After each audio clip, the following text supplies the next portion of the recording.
दोस्तों, आज हम बात करेंगे अंग्रेजों की एक चाल की, जिसका नाम था बांटो और राज करो।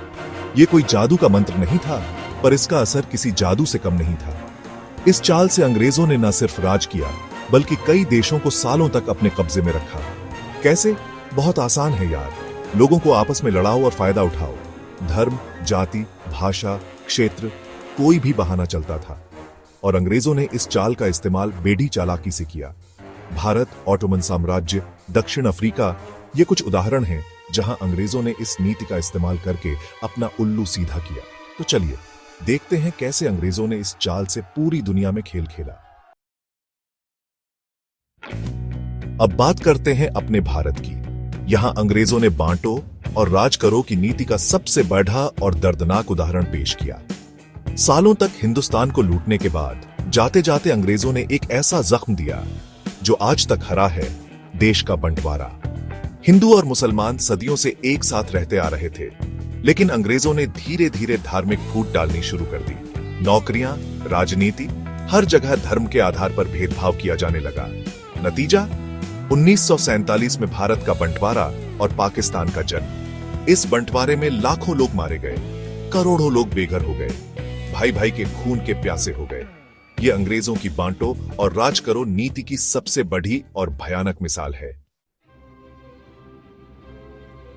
अब नजर डालते हैं ऑटोमन साम्राज्य पर। यह साम्राज्य सदियों तक दुनिया के नक्शे पर छाया रहा, लेकिन पहली विश्व युद्ध के बाद अंग्रेजों ने इसे भी नहीं छोड़ा। उन्होंने ऑटोमन साम्राज्य को कमजोर करने के लिए अरब नेताओं से हाथ मिलाया। उन्हें आजादी का लालच दिया गया और इस तरह साम्राज्य के खिलाफ बगावत भड़काई गई। नतीजा, ऑटोमन साम्राज्य टुकड़ों में बंट गया।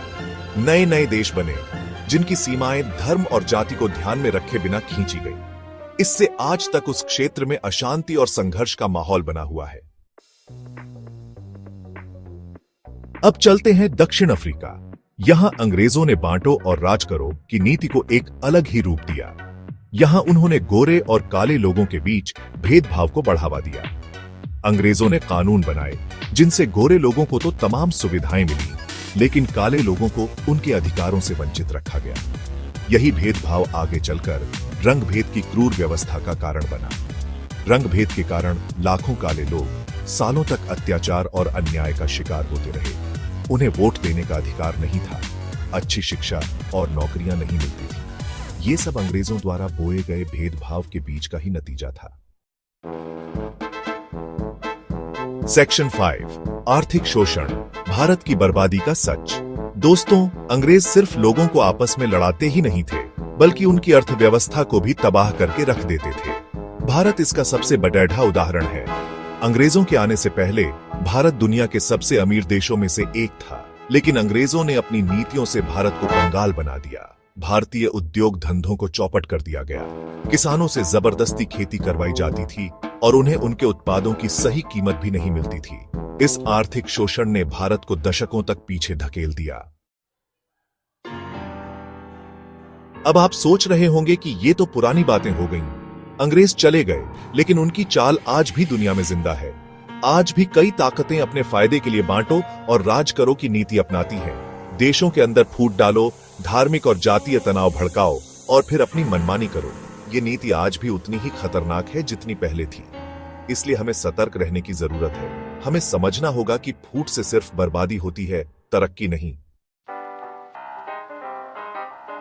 म्यांमार इसका एक ताजा उदाहरण है।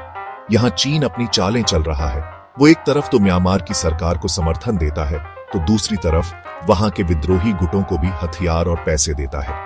उसका मकसद साफ है, म्यांमार में अशांति फैलाकर रखो ताकि वो अपने हित साध सके। चीन की ये चाल बिल्कुल अंग्रेजों की बांटो और राज करो नीति की याद दिलाती है। दोस्तों, इतिहास हमें बहुत कुछ सिखाता है। हमें अतीत की गलतियों से सीखना चाहिए। बांटो और राज करो जैसी चालों को समझना चाहिए और उनका विरोध करना चाहिए। हमें याद रखना होगा कि एकता ही हमारी ताकत है। जब तक हम एकजुट रहेंगे, कोई भी हमें तोड़ नहीं सकता। आइए हम सब मिलकर एक ऐसे समाज का निर्माण करें जहां नफरत और भेदभाव के लिए कोई जगह न हो। दोस्तों, बांटो और राज करो एक खतरनाक चाल है जिसने दुनिया में बहुत नुकसान पहुंचाया है। हमें इस चाल को समझना होगा और इससे सावधान रहना होगा। याद रखिए, एकता में ही हमारी शक्ति है। जब तक हम एक हैं, कोई भी हमें हरा नहीं सकता। आइए हम सब मिलकर एक ऐसे समाज का निर्माण करें जो भाईचारे, प्रेम और एकता पर आधारित हो।